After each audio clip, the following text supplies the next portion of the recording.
Quero saudar todos os irmãos com a santa e gloriosa paz do Senhor. É um motivo de muita alegria nessa noite novamente estar com os irmãos nesse culto, ainda que online. Temos certeza que a palavra do Senhor tem alcançado muitas vidas e tem falado aos nossos corações. É uma alegria muito grande hoje também, porque quem estará ministrando o estudo será o pastor Ronald, pastor muito querido e amado por todos nós. Nesse momento estaremos orando para que Deus venha usar poderosamente a instrumentalidade do seu servo e preparar os nossos corações para receber a palavra de Deus. Amém? Oremos. Senhor, nesse momento queremos bendizer e glorificar o teu nome, ó Pai, pela tua presença já em nossas vidas. Pedimos, Senhor, que tu use a instrumentalidade do teu servo e que essa palavra, Senhor, venha ao encontro, Senhor, das necessidades de cada um, Senhor, e venha, Senhor, meu Deus, de encontro, ó Deus, aos nossos corações. Pedimos, Senhor, que tu continues, Senhor, usando o teu servo, fazendo, Senhor, colocando, Senhor, ainda mais no coração dele aquilo que tu já tem mostrado a ele, mas aquilo que tu tem preparado para a sua igreja. Senhor, nos abençoe nesse momento, use no teu servo, é o que eu te peço, te agradeço, em nome de Jesus. Amém. Com a palavra nesse momento, pastor Gomes.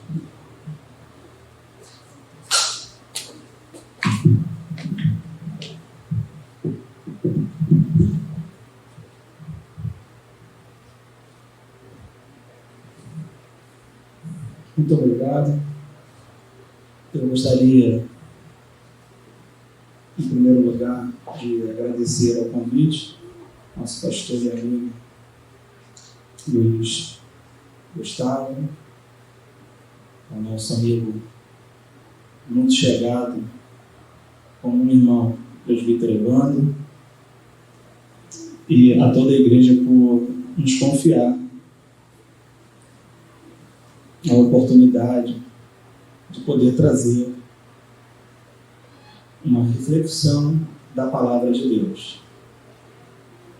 Vivemos um período hoje que nós nunca vivemos em nossa história e estamos nos adaptando, aprendendo a lidar com ele e com certeza Deus nos dará a vitória. E por isso nós estamos aqui esta noite para poder extrair da palavra de Deus um aprendizado que possa nos fazer ter mais esperança, mais fé e mais alegria, ainda que este momento esteja sendo um momento muito difícil, inclusive para muitas famílias que têm perdido seus entes queridos e estão passando por luto neste momento.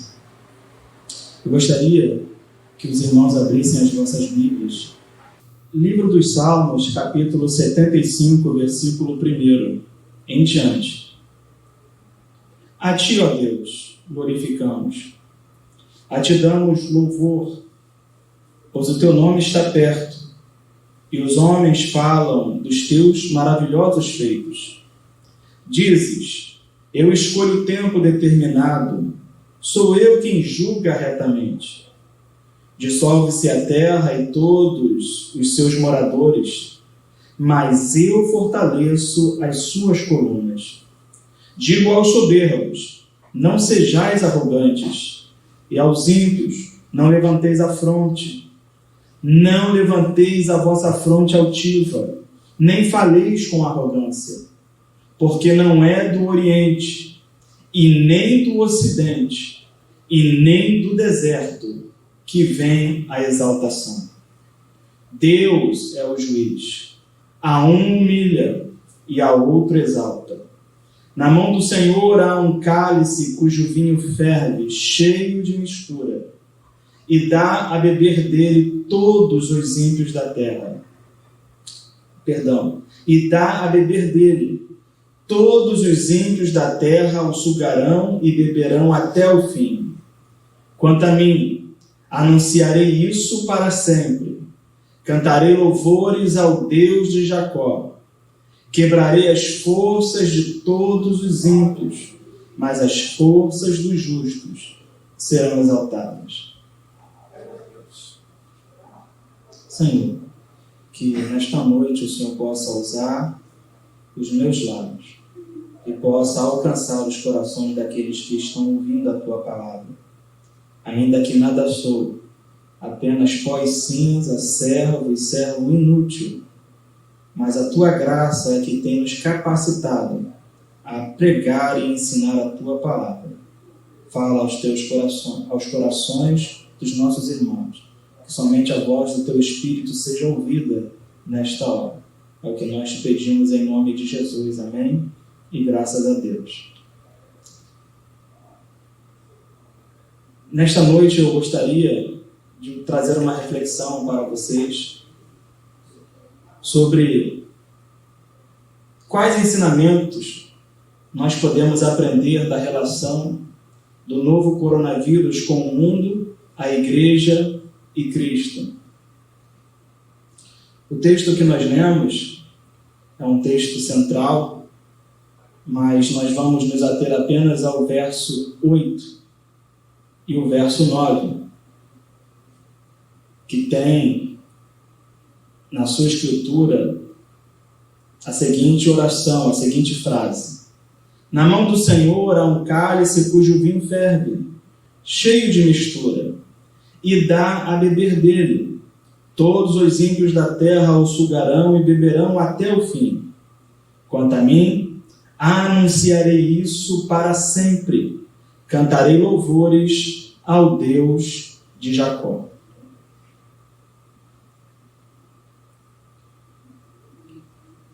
Esse salmo é um salmo atribuído a Asaf,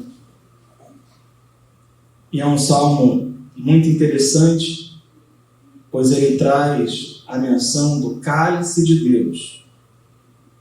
Há muitas outras passagens que falam do cálice do Senhor, e na maior parte delas, quando nós lemos o cálice de Deus, ele está relacionado ao juízo do Senhor, à sua vingança, à justa retribuição de sua justiça por causa dos nossos atos maus. E Asaf, neste momento, ele lembra aos ímpios, aos arrogantes, que na mão de Deus há um cálice cheio da sua ira, e os ímpios beberão dele até o fim. Ele ainda diz no verso seguinte que ele anunciaria isto para sempre. Os dias que nós estamos vivendo, em pleno século XXI, têm sido dias em que uma boa parte dos pastores, pregadores, mestres, evangelistas, aqueles que fazem uso do púlpito da Sagrada Escritura, eles têm se negado a ensinar e pregar sobre o juízo de Deus.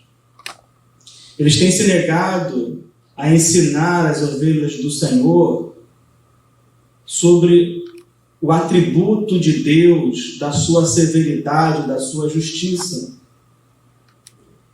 E nós vivemos tempos difíceis, aonde tem se ensinado que Deus é somente amor, somente misericórdia, pensando eles que o amor e a misericórdia exclui a ira e o juízo de Deus. Não. De modo algum o amor anula a sua justiça. De modo algum o amor anula o ódio de Deus pelo pecado.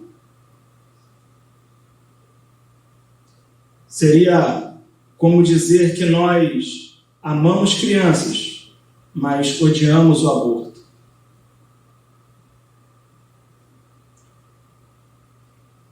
Nós amamos crianças, mas odiamos o aborto. É a mesma coisa com relação a Deus.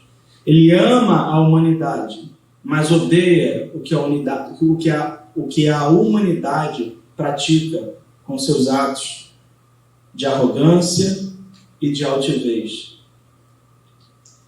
Enquanto os pregadores de hoje, do nosso tempo e do século passado,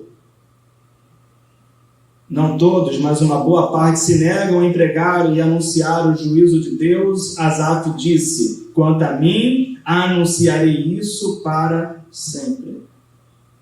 Na verdade, todo pregador do Evangelho que prega o Evangelho da cruz, ele prega o juízo e a misericórdia de Deus, porque na cruz se encontra a justiça e a misericórdia. Na cruz se encontra o ódio de Deus pelo pecado e o amor de Deus pela humanidade. A igreja que atravessou o século XX carrega traços marcantes dos séculos XVIII e XIX. E hoje, em pleno século XXI, é a igreja menos preparada para passar apertos e tribulações em toda a história. Com exceção dos cristãos que já vivem em constantes calamidades e perseguições. Este é o caso principalmente dos que vivem na janela 1040, onde de fato é muito perigoso carregar uma Bíblia e ser seguidor de Jesus. Os pastores oriundos dos séculos 20 e 21 adotaram um pseudo-racionalismo, divorciando-se do Deus da palavra e da palavra do seu poder.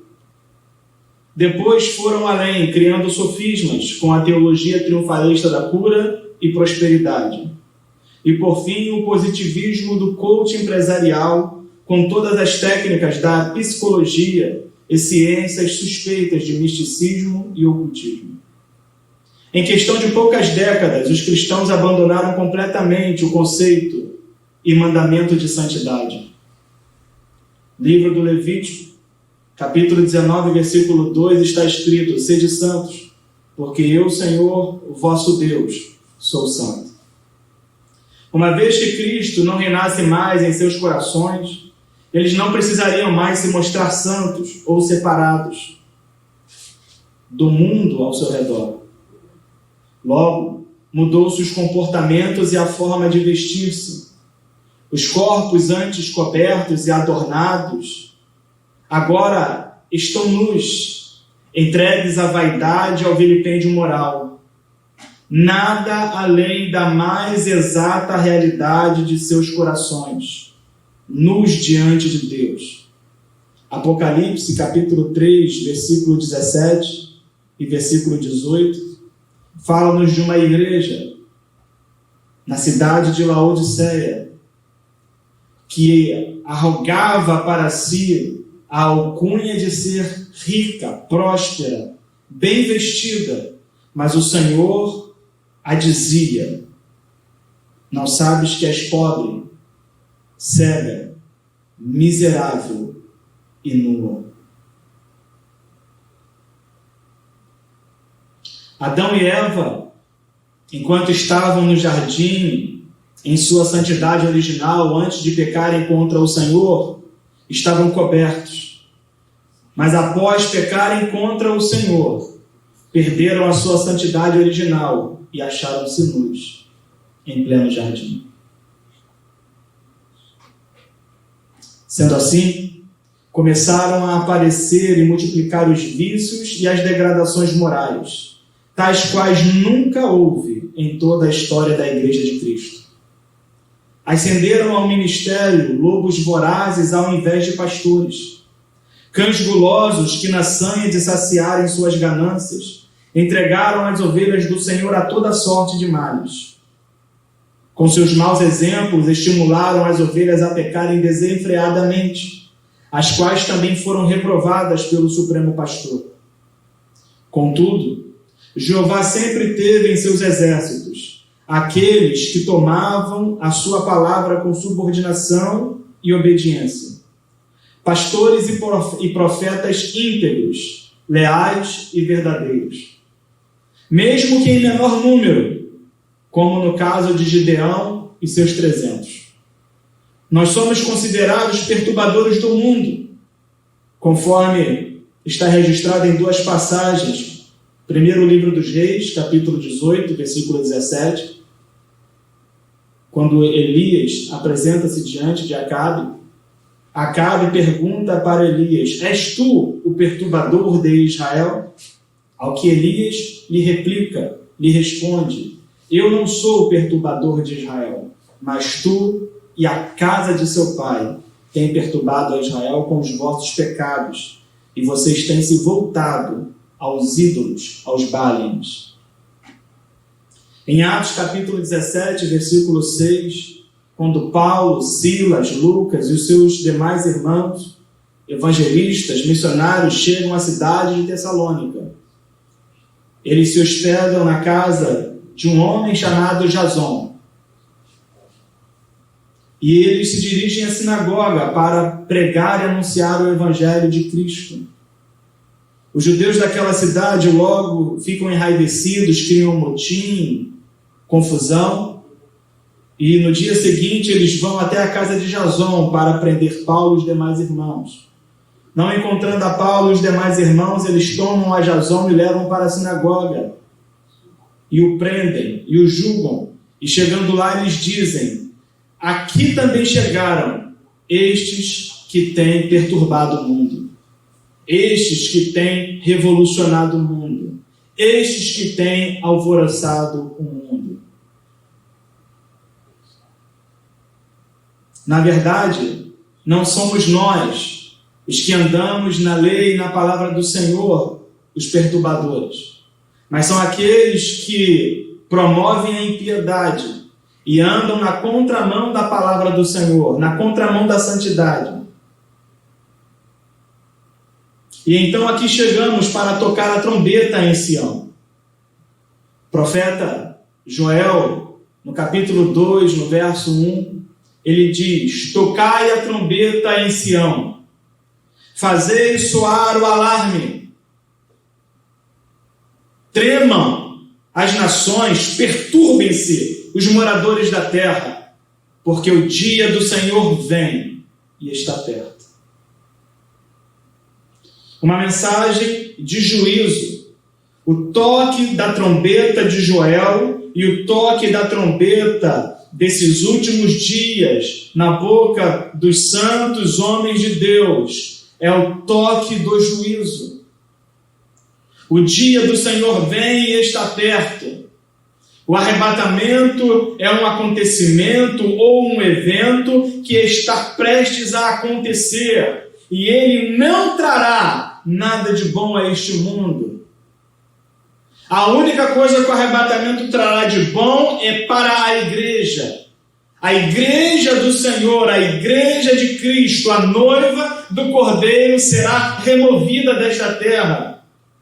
Para nós o arrebatamento será um dia de júbilo, um dia de gozo, um dia de triunfo, um dia de glória inesquecível. Mas para este mundo será um dia de terror.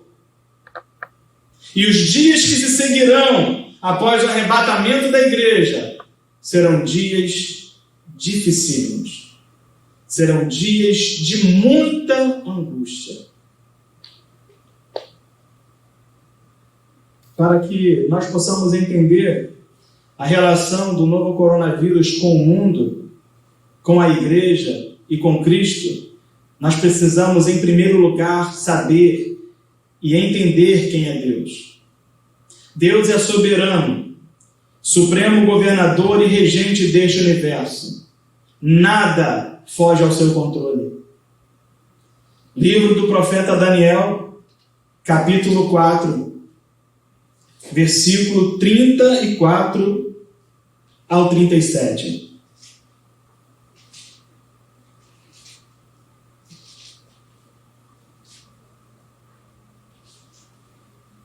Ao fim daqueles dias, porém, eu, Nabucodonosor, levantei os olhos ao céu, e tornou-me a vir o meu entendimento, e eu bendisse o Altíssimo, e louvei, e glorifiquei ao que vive para sempre, cujo domínio é um domínio sempiterno, e cujo reino é de geração em geração.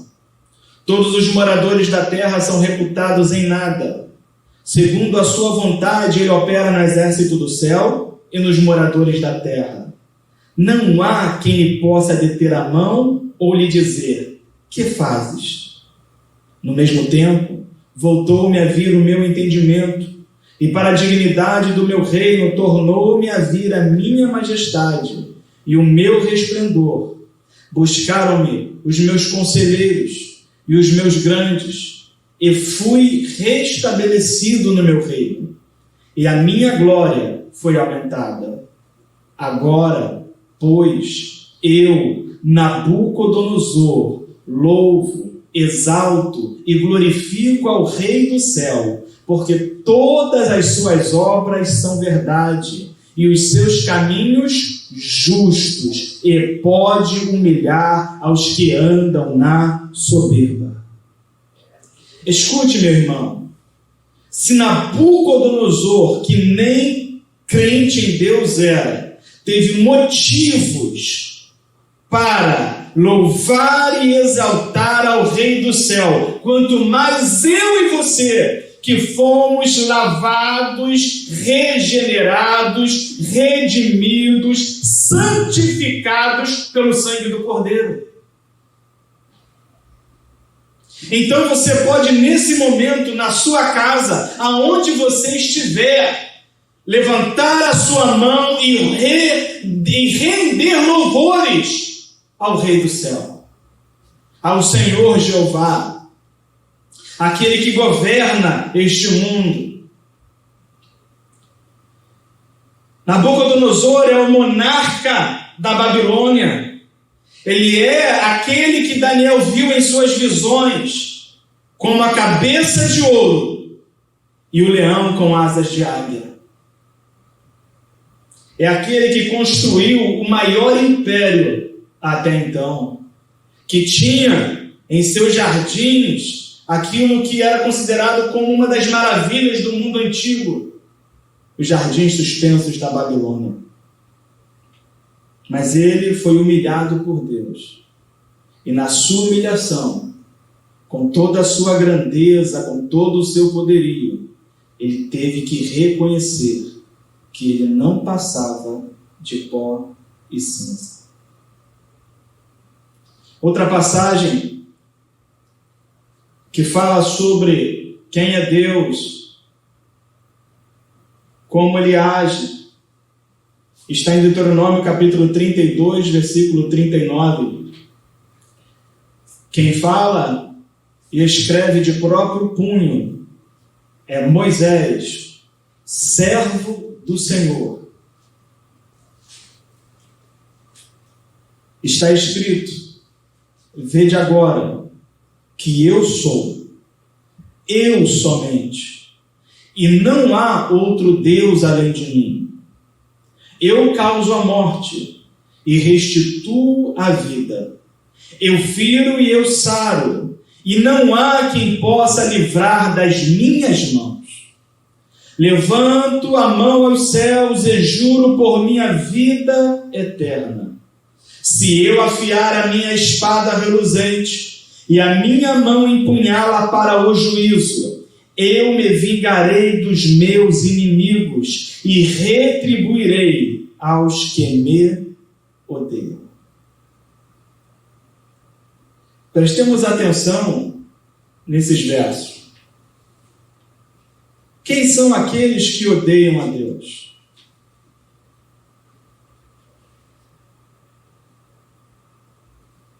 Aqueles que odeiam a Deus são aqueles que não buscam. Há uma passagem no livro de Provérbios que diz sobre aqueles que não buscam a Deus. Provérbios, capítulo 8.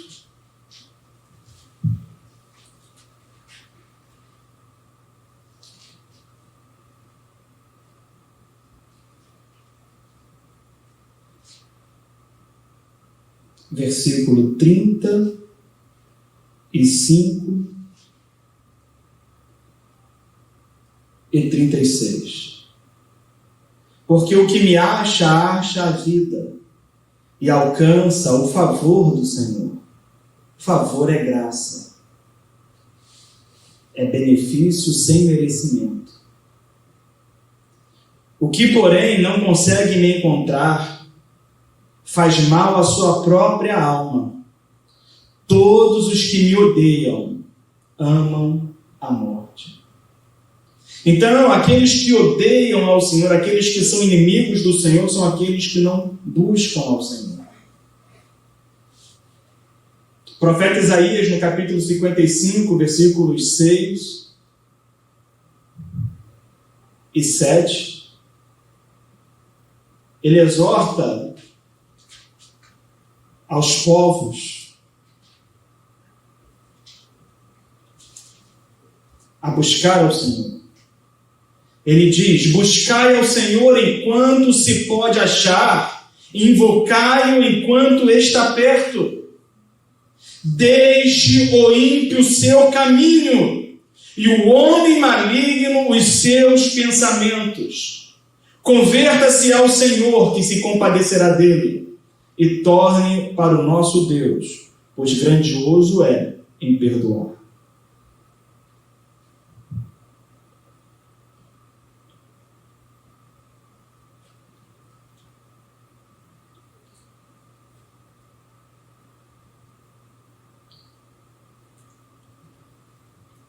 Há aqueles também que não estão no mundo, que estão na igreja, mas têm se feitos inimigos de Deus.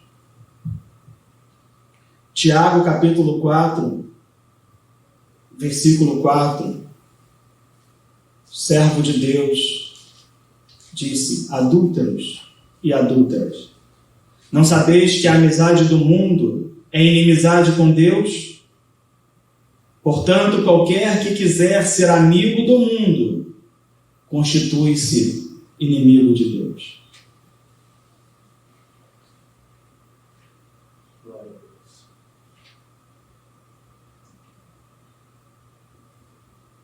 Em segundo lugar, grandes calamidades não são eventos aleatórios, e sim um juízo ordenado por Deus nas Escrituras. Temos vários exemplos, como o dilúvio. Quem foi que trouxe o dilúvio ao mundo? Foi Deus. A destruição de Sodoma e Gomorra. Quem fez chover fogo e enxofre do céu sobre os habitantes de Sodoma e Gomorra? Foi Deus. As 10 pragas derramadas no Egito, que humilharam a Faraó e a todos os deuses do Egito, que na última praga trouxe morte a todos os primogênitos do Egito. Quem foi que os matou? Não foi o diabo. A Bíblia diz que o anjo de Deus, o anjo do Senhor, passou nas casas em todo o Egito. E não foi somente nas casas dos ímpios, também nas casas dos hebreus. E aqueles que tinham a marca do sangue do Cordeiro foram poupados, mas aqueles que não tinham a marca foram punidos. Foi Deus. A morte de Nadab e Abiú dentro do tabernáculo, quem os matou? Quando eles incensavam, quando eles ofereciam a Deus fogo estranho. Quem os deteve dentro do lugar santo? Foi Deus. O incêndio em Taberá, após as murmurações dos hebreus no deserto, foi Deus. As serpentes ardentes no deserto, quem as enviou ao acampamento dos israelitas foi Deus. Os tumores e pestes entre os filisteus, quando eles tomaram a arca de Deus nos dias de Eli, na liderança de seus filhos, Ófine e Finéias, quem entregou a arca na mão dos filisteus e fez com que o povo de Israel perdesse a batalha e fossem assassinados os valentes de Israel e os sacerdotes de Israel, foi Deus. E Deus trouxe tumores e peste entre os filisteus porque eles ousaram olhar para dentro da arca.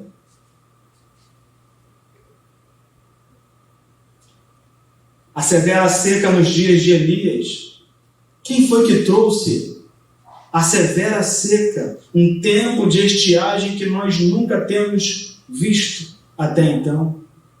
3 anos e 6 meses sem cair uma única gota de orvalho sobre a terra.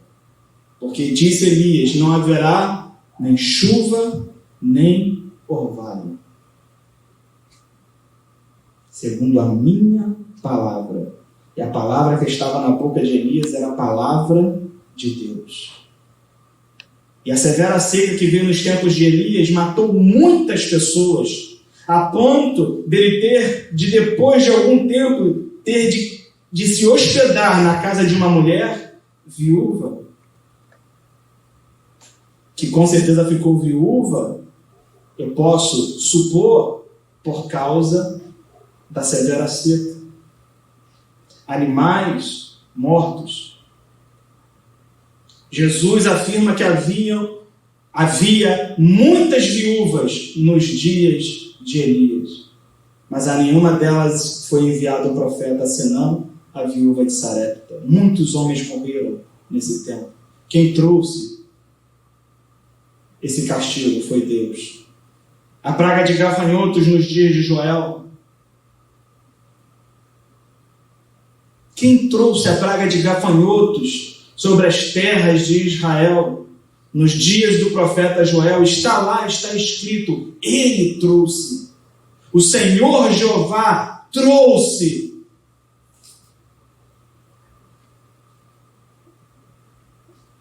A ponto de faltar tudo para os judeus daquele tempo. A ponto de terem que suspender os cultos dentro do templo. A ponto deles não terem mantimentos, não terem vinho nem óleo para oferecer seus sacrifícios, suas ofertas, suas libações diante de Deus. A mortandade de 185 mil soldados no arraial dos assírios. Do famoso rei Senaqueribe. Nos dias do grande rei Ezequias. Quem enviou um anjo que em uma noite matou 185 mil soldados. Foi Deus. Quem anunciou o princípio de dores? Foi Deus. O próprio Filho de Deus, em seu sermão profético, no Monte das Oliveiras, ele disse, e está registrado em Lucas 21:11, que haveriam, antes da sua vinda, grandes sinais no céu. Terremotos enormes em vários lugares. Epidemias e pestes. A ponto dos homens das nações desmaiarem de terror. É Deus quem avisa, e é Deus quem traz o juízo, e é Deus quem administra o juízo.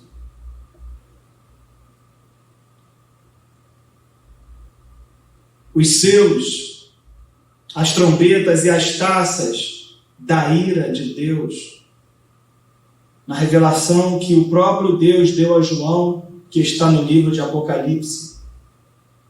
7 selos, 7 trombetas e 7 taças da pura ira de Deus, que serão derramados sobre esta terra.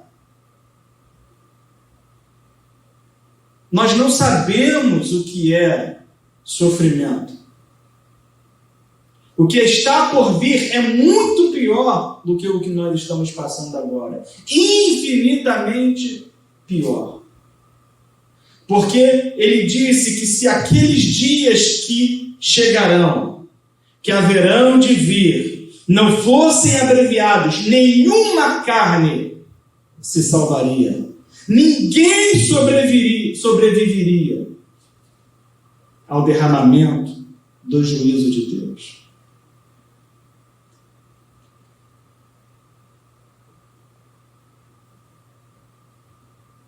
Em terceiro lugar, este mundo vai de mal a pior.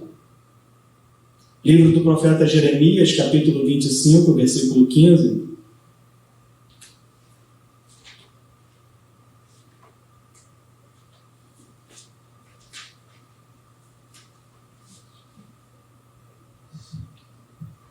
Diz assim a palavra de Deus: assim me disse o Senhor, o Deus de Israel: toma da minha mão este copo de vinho do furor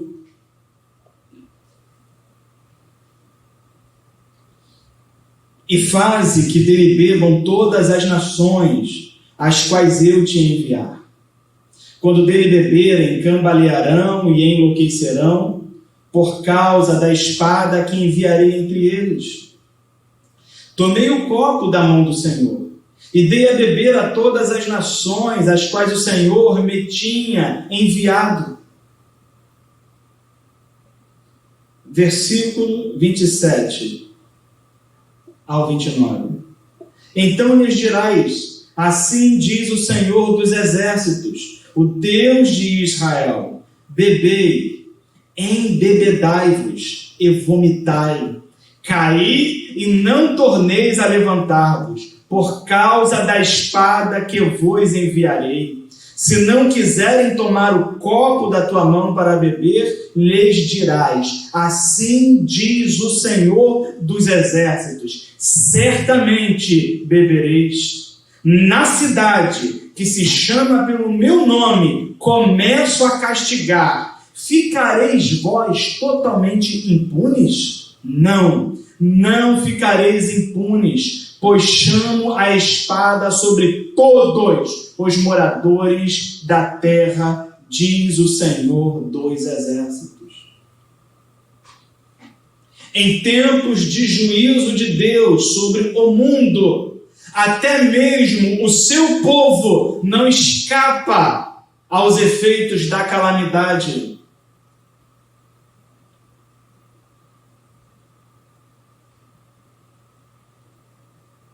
Por que Deus castigaria as nações? Talvez você que está aí do outro lado, ao assistir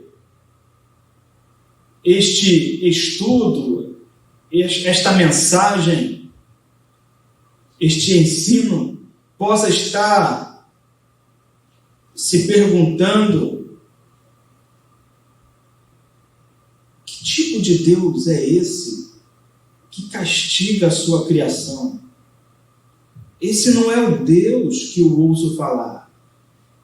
Esse não é o Deus que eu conheço. Esse Deus que o pastor está pregando não se parece com o Deus que eu tenho conhecido, que eu tenho ouvido durante os meus dias. Esse Deus parece muito mau. Esse Deus parece muito irado, malvado. Eu não acredito que Deus seja assim. Bom, vejamos nos versos seguintes se Deus está castigando o mundo, a revelia, ou se Deus tem motivos justos para enviar juízos ao mundo. Salmos, capítulo 2, versículos 1 a 3.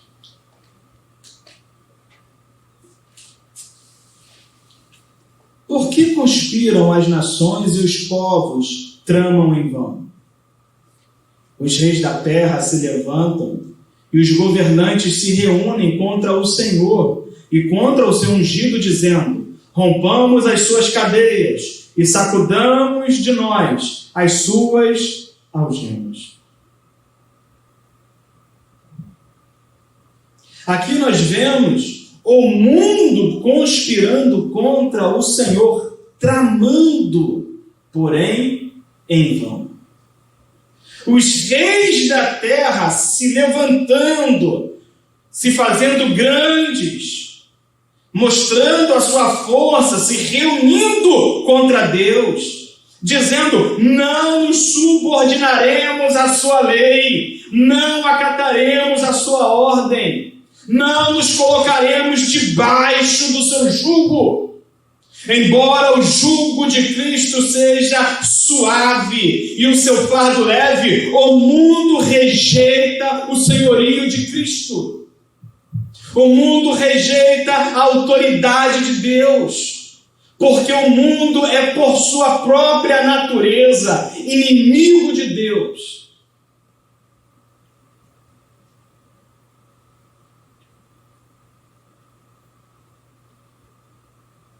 Salmos 46, versículo 6, diz: as nações se embraveceram, os reinos se moveram, mas o Senhor levantou a sua voz, ergueu a sua voz, a sua palavra, o verbo divino, e a terra se derreteu. O mundo está bravo com Deus. O mundo está revoltado com Deus, mas sem motivos. Porquanto Deus tem dado ao mundo a oportunidade de achegar-se a Ele. Porque Deus amou o mundo de tal maneira que deu o seu Filho unigênito para que todo aquele que nele crê não pereça, mas tenha a vida eterna. Porque Deus enviou o seu Filho ao mundo, não para que condenasse o mundo, mas para que o mundo fosse salvo por ele. Porém, os homens amaram mais as trevas do que a luz.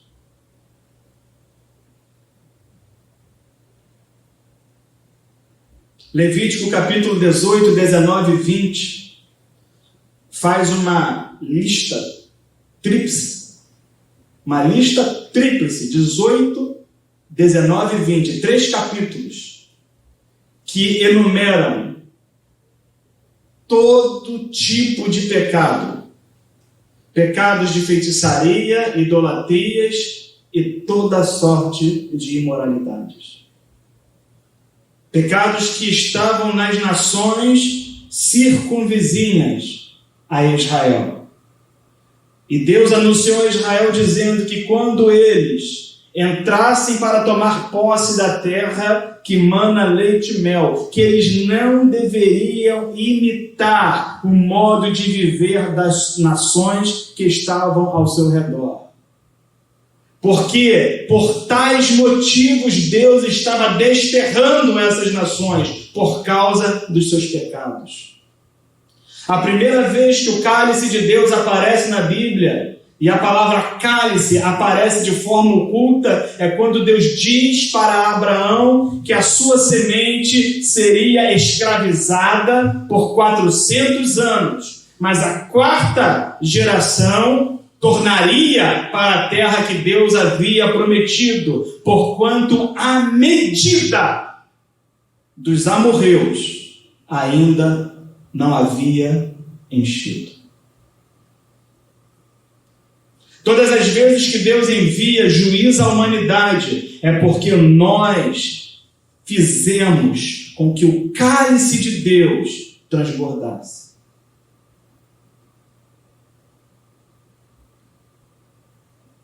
Quando Deus enviou o juízo, foi porque o pecado engrossava e fedia a podre as narinas de Deus nos céus. Da mesma forma com Sodoma e Gomorra. Assim também será no nosso tempo. Porquanto o próprio Senhor Jesus advertiu em uma de suas pregações, dizendo: assim como foi nos dias de Noé, e assim como foi nos dias de Ló, será também antes da minha vinda.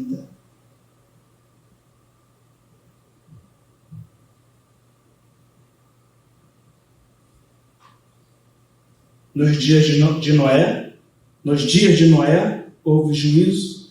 Nos dias de Ló, houve juízo. E nos nossos dias também está havendo juízo. Judas, versículo 15, diz que eles praticam impiedade e dizem duras palavras contra o Senhor. O verso 14 diz que foi profetizado por Enoque, o sétimo depois de Adão, que profetizou dizendo: eis que é vindo o Senhor com milhares de seus santos para fazer juízo e justiça contra todos aqueles que praticam impiedade e que dizem palavras duras contra o Senhor.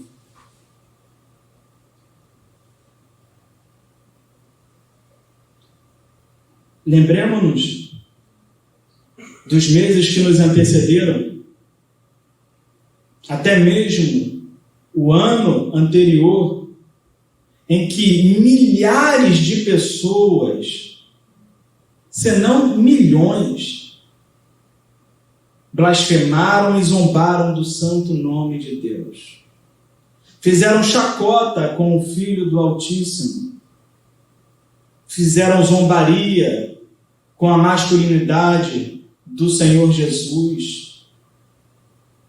Cenas horríveis e deploráveis que foram manchetes e foram noticiadas em todo o mundo através das mídias sociais. Quantas milhares de pessoas não estavam nesses eventos promovendo com satisfação a sua carnalidade, promovendo com satisfação a sua impiedade, dando o seu voto e a sua aprovação com tais blasfêmias. Entretanto, os mesmos que outrora, tanto no ano passado quanto neste ano, que zombaram e escarneceram do nome santo e precioso de Cristo, estes mesmos hoje estão de joelhos, estão prostrados diante de um vírus que nós nem sequer podemos enxergar a olho nu.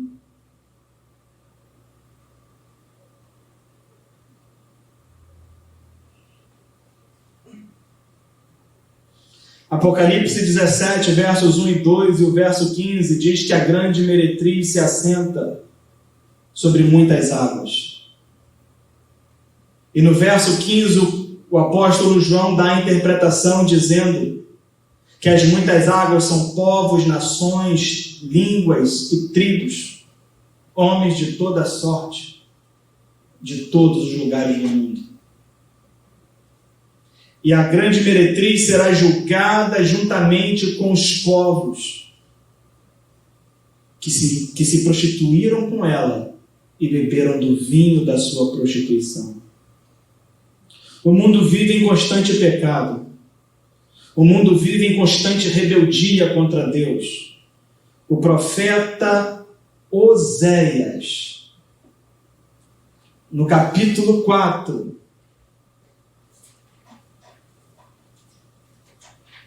diz o seguinte: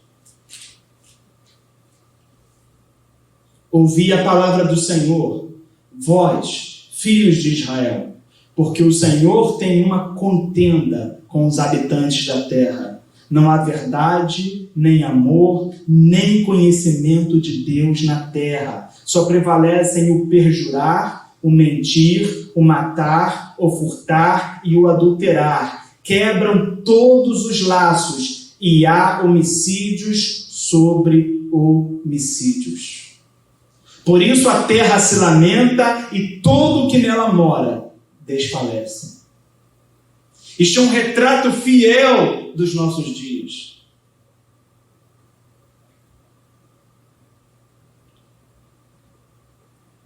A relação do coronavírus com o mundo é que o coronavírus para o mundo é um castigo de Deus, é um juízo do Senhor. Em quarto lugar, a igreja não está isenta de beber do cálice de Deus. Isaías capítulo 51, versículo 17. Está escrito: desperta, desperta. Há uma exclamação, o profeta está gritando, está exclamando em alta voz para um povo que está dormindo. Desperta, desperta, levanta-te, ó Jerusalém, que bebeste da mão do Senhor o cálice do seu furor, que bebeste da taça do atordoamento e a esgotaste. Se Jerusalém, se o povo da aliança de Deus no antigo pacto bebeu do cálice da ira de Deus, quanto mais nós. A Bíblia diz que Paulo, pregando em Roma, ensinava dizendo: se Deus não poupou os ramos naturais, que dirá de nós? Que fomos enxertados, não somos da natureza da oliveira.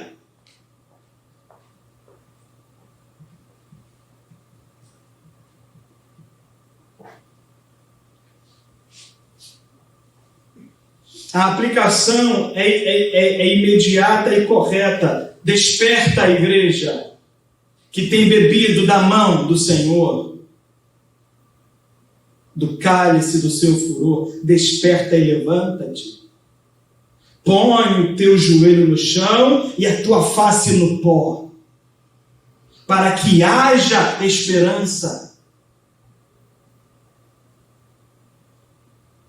Primeira Epístola de Pedro, capítulo 4, versículo 17. Pedro diz: pois já é tempo que comece o julgamento pela casa de Deus. Esse primeiro começa por nós. Qual será o fim daqueles que são desobedientes ao Evangelho de Deus? Deus julga a sua própria casa. Deus peneira o seu próprio povo.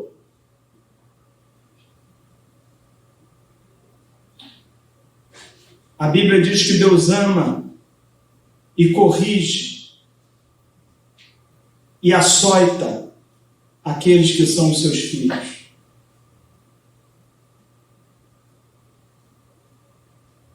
Entretanto, a tribulação que vem de Deus em nós opera o arrependimento, a busca pela santificação e a maturidade. Escute isso. Ser cristão não nos dá o privilégio, um tipo de imunidade, a fim de que nós não sejamos cooptados, atingidos pelas calamidades que sobrevêm ao mundo. Não temos nenhum tipo de garantia bíblica, celestial, divina, de que não seremos abordados por tais acontecimentos. Todas as vezes que acontecem grandes catástrofes, cristãos estão inseridos neles e morrem. Há cristãos que morrem em terremotos, como tem acontecido constantemente. Cristãos que morrem de toda sorte de doenças. Cristãos que morrem em acidentes aéreos. Cristãos que morrem em acidentes no trânsito. Cristãos que são assassinados, que são assaltados. Cristãos que têm sido perseguidos e decapitados e pregados em estacas em países fechados ao Evangelho.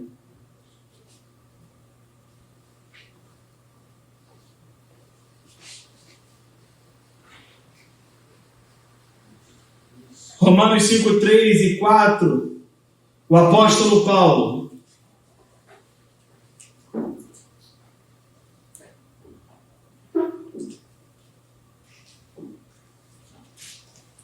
diz: não somente isto, mas também nos gloriamos nas tribulações, sabendo que a tribulação produz perseverança, e a perseverança, experiência, e a experiência, esperança.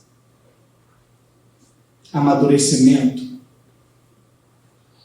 Segundo aos Coríntios 4,17, o apóstolo Paulo novamente diz: pois a nossa leve e momentânea tribulação produz para nós eterno peso de glória, acima de toda comparação.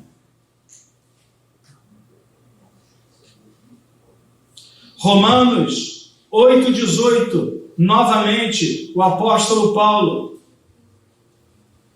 prega à igreja: estou certo de que as aflições deste tempo presente não se podem comparar com a glória que em nós há de ser revelada. Hoje nós estamos sujeitos a toda sorte de infortúnios. Por vezes Deus nos livra, por vezes Deus nos deixa sofrer a provação, sofrer a aflição, mas tudo isso não se pode comparar com a glória vindoura que será revelada em nossos corpos.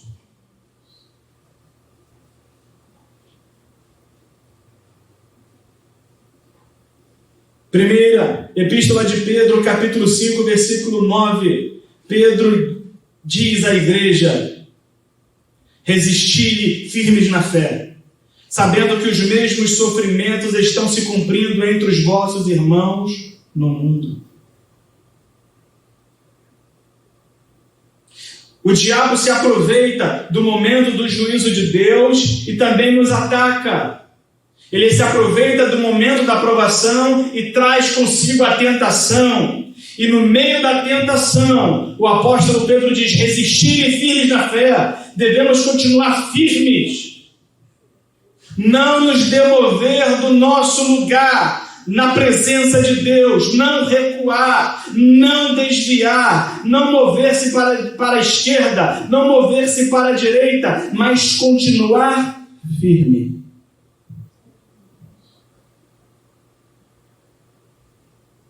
O coronavírus está levando, colhendo, ceifando muitas vidas ao redor do mundo. Já são milhares que têm sido levados à morte por causa da infecção do novo coronavírus. Mas quanto a nós cristãos, devemos continuar firmes, conquanto o coronavírus pode apenas matar o nosso corpo, mas não pode destruir a nossa alma.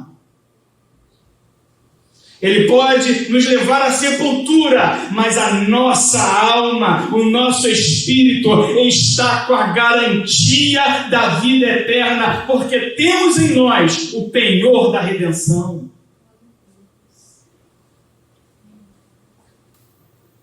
Com isso aprendemos que não somos imunes às calamidades. Aprendemos que somos pó e cinza. Como disse Abraão diante do Senhor: ainda que eu sou pó e cinza. Amigo de Deus, profeta, considerado o pai da fé dos hebreus e dos cristãos, ele diz que sou pó e cinza. Embora o templo tenha sua relevância, aprendemos também que ele não faz nenhum sentido sem o ajuntamento dos cristãos, não passa apenas de um prédio. Aprendemos que devemos ser menos dispendiosos com as coisas, com o luxo e mais com as pessoas, demonstrando o amor de Cristo. À semelhança do apóstolo Paulo, deveríamos dizer: quanto a mim, eu de boa mente, de boa vontade, gastarei e me deixarei gastar pelas vossas almas, ainda que amando-vos cada vez mais, seja menos amado. Em quinto e último lugar, o novo coronavírus é um ato da longanimidade de Deus para nos levar ao arrependimento.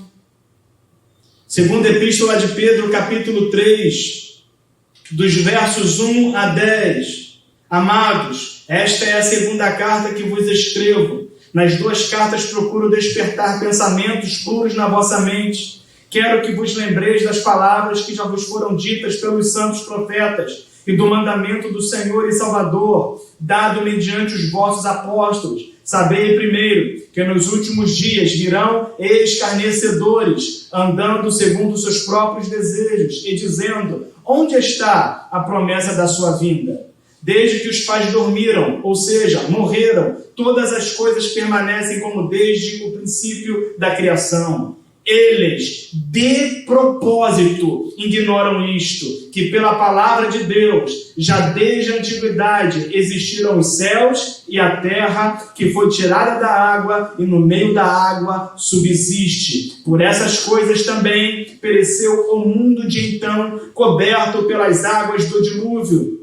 Os céus e a terra, que existem agora, porém, pela mesma palavra, têm sido guardados para o fogo, sendo reservado para o dia do juízo e da perdição dos homens ímpios. Amados, não ignoreis uma coisa, que um dia para o Senhor é como 1000 anos, e 1000 anos como um dia. O Senhor não retarda a sua promessa, ainda que alguns a tenham por tardia. Ele é longânimo para convosco, não querendo que ninguém se perca, senão que todos venham a arrepender-se. O dia do Senhor, porém, virá como um ladrão. O verso 5 diz que os ímpios de propósito ignoram. Eles ignoram os avisos de Deus, eles ignoram os sinais de Deus, não porque está oculto aos seus olhos, não porque eles não estão vendo nada, porque eles não sabem de nada, não, eles ignoram propositalmente. Eles estão vendo os sinais dos céus, como Jesus disse aos escribas e fariseus: hipócritas, vocês sabem olhar a face dos céus e sabem discernir se haverá chuva ou se haverá sol, apenas pela cor dos céus. Como vocês não discernem este tempo? É óbvio que eles sabiam o que estava acontecendo. E o mundo de agora também sabe da mesma coisa, mas eles ignoram de propósito, porque são rebeldes ao Senhor. O verso seguinte diz que por essas coisas também pereceu o mundo de então, coberto pelas águas do dilúvio. Que coisas são essas que Pedro se refere, que trouxe o dilúvio sobre a humanidade dos dias de Noé? As coisas que Pedro se refere estão registradas no capítulo 2. E ele nomeia como a qualidade ou a qualificação moral das pessoas que viviam no seu tempo e das que vivem hoje em nosso tempo. Ele diz que haveriam falsos profetas, ou que os homens são, em uma parte, falsos profetas, falsos mestres, hereges, sorrateiros, dissolutos, blasfemos, gananciosos, fingidos, desobedientes, incrédulos, imorais, injustos, imundos, atrevidos, arrogantes, irracionais, corruptos, novas e máculas, adúlteros, insaciáveis, inconstantes, filhos da maldição, fontes sem água, névoas, carnais, escravos da corrupção, perdedores e cães que voltam ao vômito e porcos que voltam à lama. Esses são motivos suficientes para que Deus traga juízo sobre a terra.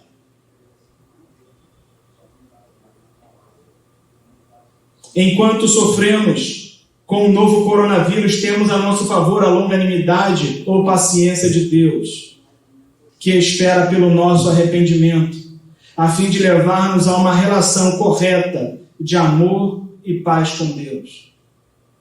O coronavírus é um meio pelo qual Deus pode fazer com que os homens vejam a sua fragilidade e busquem em Deus o seu socorro e o seu auxílio. É a nosso contragosto, sim. Não desejaríamos jamais que isso acontecesse. Porém, os caminhos de Deus são justos e todas suas obras são verdade. Deus sabe como agir com a humanidade. A diferença mais gritante entre nós e os ímpios, que temos sido atingidos por essa pandemia, é que enquanto os ímpios, sendo atingidos por essa pandemia, não têm esperança, não sabem o que lhes sobrevirá se acontecer da morte os apanhar, nós, enquanto servos e filhos de Deus, temos a segurança da vida eterna. Sabemos que a morte para nós não é o fim e nem um momento de desespero. Sabemos que a morte para nós é apenas atravessar a porta da eternidade e entrar no gozo de nosso Senhor. Um verdadeiro cristão não teme a morte. Ele diz como o apóstolo Paulo: estou pronto para ser consumado. O viver é ganho, o morrer é lucro.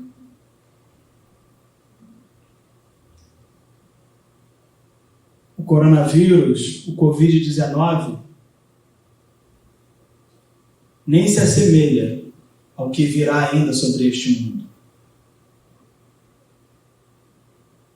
É tempo hoje de você que está ouvindo esta mensagem, esse estudo, de você voltar-se para Deus, de você buscar refúgio em Cristo, de você esconder-se na fenda da rocha, de você abrigar-se à sombra do Todo-Poderoso, o esconderijo do Altíssimo.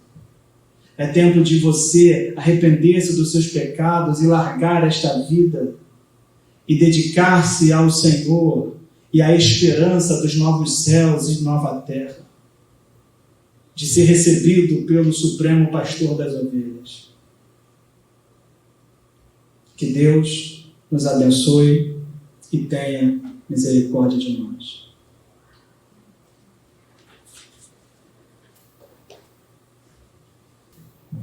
Glória a Deus. Aleluia. Palavra que foi realmente ao encontro dos nossos corações. Deus falou profundamente, né? E o servo dele, pastor Ronald, foi totalmente amparado, fundamentou na palavra, e realmente estamos vivendo os dias finais, que possamos estar perseverantes, vigilantes, né? Sempre buscando a santificação do Senhor, para nunca sermos pegos de surpresa. Que Deus continue abençoando poderosamente. Amém, meus irmãos? Nesse momento estarei orando pelo término e impetrando a bênção apostólica para a sua vida. Amém? Senhor, nesse momento queremos te agradecer e bendizer o teu nome, ó Pai, pela mensagem trazida aos nossos corações, às nossas vidas. Senhor, que em todo tempo possamos aplicá-la, Senhor meu Deus, aplicá-la nas nossas vidas, Senhor meu Deus, que possamos estar sempre vigilantes, ó Pai. Ó Pai, sempre atentos, ó Senhor, porque o inimigo, como oportunista, muitas vezes tentará, Senhor, enviar, ó Pai, confundir, se possível, como diz a Tua palavra, a Sua igreja, os escolhidos, os eleitos, Senhor. Ó Senhor, guarda-nos, livra-nos de todo mal, e que em todo o tempo os nossos olhos possam estar voltados para Ti, sempre olhando para Ti, Senhor meu Deus, nesta corrida, como diz o autor aos livros de Hebreus, rumo aos céus, ó Pai. Nos abençoe, Senhor, guarda a Tua igreja neste dia mau que estamos vivendo, é o que eu te peço, te agradeço, em nome de Jesus Cristo. Receba a bênção apostólica, que a graça do nosso Senhor Jesus Cristo, o grande amor de Deus e as doces eternas consolações e comunhão do Divino Espírito Santo seja com toda a igreja que aguarda a volta de Jesus. Digamos todos, amém. Terminado em nome de Jesus. Que Deus continue te abençoando. Não esqueça de compartilhar essa mensagem para o máximo de pessoas possíveis, para que outras pessoas venham alcançar essa mensagem abençoada, abençoada do Senhor Jesus Cristo, e venha você também não só compartilhar, mas dê o seu like, amém, meus irmãos? E se inscreva, aquele que não é inscrito, no nosso canal. Que Deus os abençoe poderosamente. Fiquem na paz do Senhor.